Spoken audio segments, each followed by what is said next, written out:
Part of making every Google Doc better is getting feedback. If you're sending a Google Doc to a client, you want a couple of colleagues to proof it to make sure it's been refined. You get rid of the errors, you improve it, then you send it to the client. Well, it's really no different with what we're doing right here in this Google Docs course. We're trying to refine it.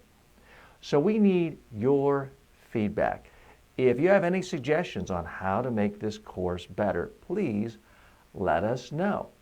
Post right now in the student Q&A section. That's also the discussion section for things like this. We'd like to know, are there certain lectures you'd like us to add?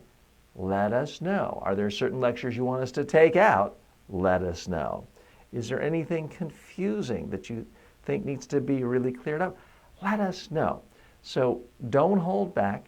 We're not looking for pure praise here. We want constructive feedback on how to make this course better, not just for you, but for all future students. So thanks so much for giving us your feedback.